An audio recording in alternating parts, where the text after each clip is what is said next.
This is the historic old harbor of Veracruz, Mexico's chief port of entry and the original starting point of the Spanish conquest. For it was in this locale over 4 centuries ago that Cortez, with his valiant band of Spanish conquistadores, met the representatives of Moctezuma and later followed them 300 miles inland to the Aztec capital, which is now known as the City of Mexico. Commanding a conspicuous place at the entrance to the harbor is an old Spanish fort known as the Castillo de San Juan, the last Spanish stronghold on Mexican soil at the close of the War for Independence.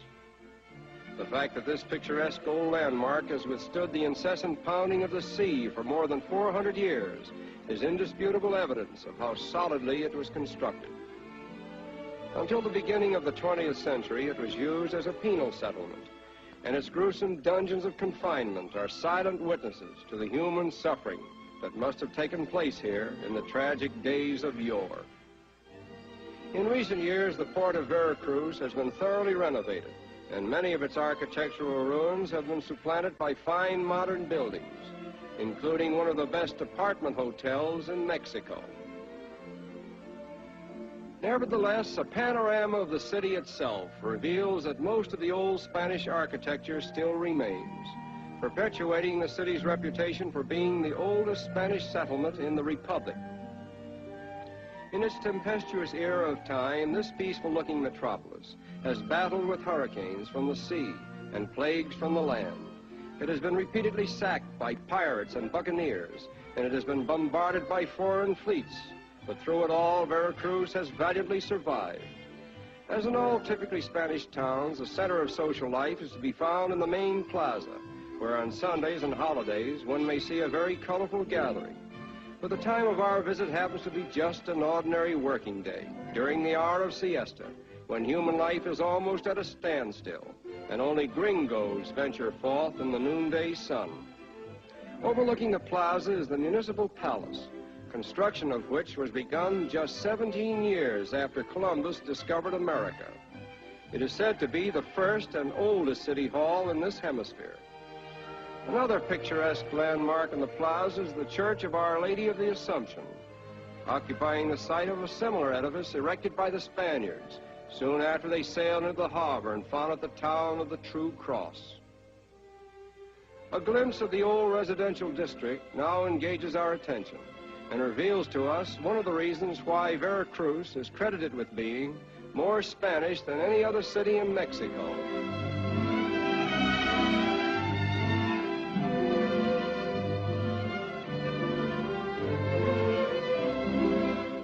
Regardless of what they may have done to the contrary, it must be admitted that the old Spanish conquistadores brought to the New World imperishable contributions from their mother country, such as architecture, music, and the spirit of romance. And speaking of romance, this colorful balcony of Spanish tile affords an ideal setting. Although Veracruz has clung tenaciously to its romantic and thrilling past, it has not neglected its present or future, and ample proof of this is seen in the new residential section, where spaciously paved thoroughfares lead to elaborately constructed homes, traditionally Spanish, yet modern in architectural design. The sight of an attractive home, regardless of where it is, arouses in us a natural longing for home sweet home. But thanks to that substituting institution, known as a hotel, we find momentary respite and consolation among a people who know how to entertain visitors.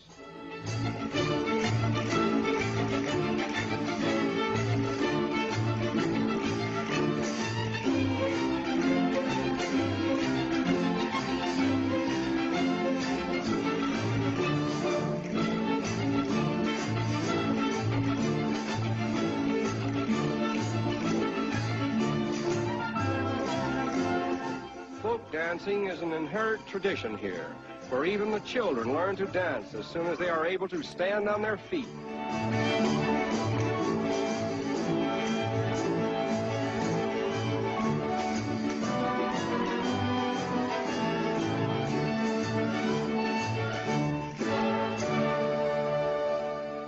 And now let us observe this happy and carefree bevy of Veracruz maidens who find pleasure in the more simple diversions of life and take great pride in the preservation of the legends and traditions which they inherited from their ancestors. A typically Mexican dancing stunt, which has not lost its popularity in Veracruz, is known as the bow dance, in which the dancers attempt to tie a bow with their feet while dancing.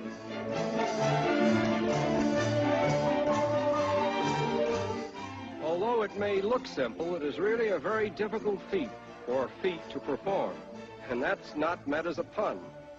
Just watch it, and if you're inclined that way, choose a partner and try it yourself sometime.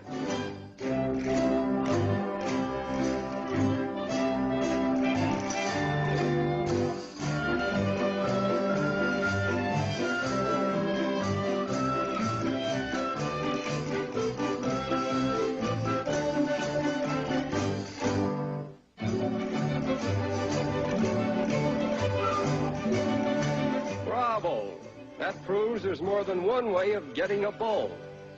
And now we go for a swim on the famous Mocamba Beach, where we find excellent bathing in water that's just the right temperature for us.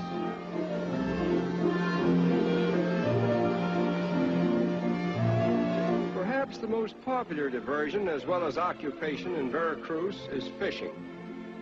As a commercial enterprise, it is one of the leading industries of Mexico. In fact, a large amount of the fish that is consumed in the Republic comes from Veracruz. Net fishing is usually performed along the beaches, which are drawn with huge nets that often encompass a half-acre of sea in one draw. This style of fishing is usually performed at late twilight or early dawn.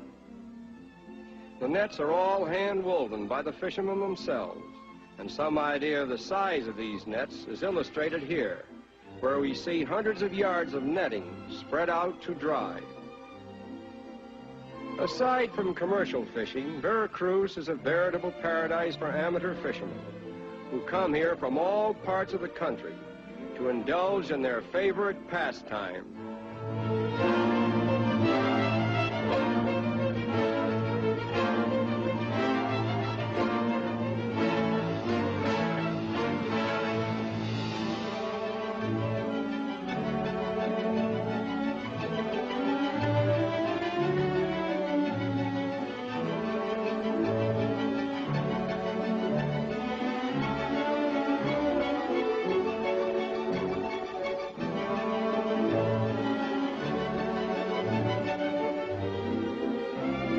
And now we are about to witness a most humiliating scene, for this overconfident fisherman has promised his lady companion that he is about to catch the largest fish that ever came out of an ocean on a fisherman's line. And here it is. Is he embarrassed? It's about the smallest specimen to be found in the Gulf of Mexico. But here is something more like it.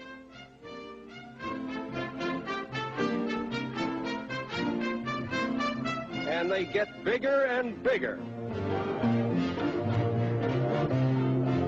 And so the fishing goes in the historic waters around Veracruz, waters that abound in fish as well as relics of history.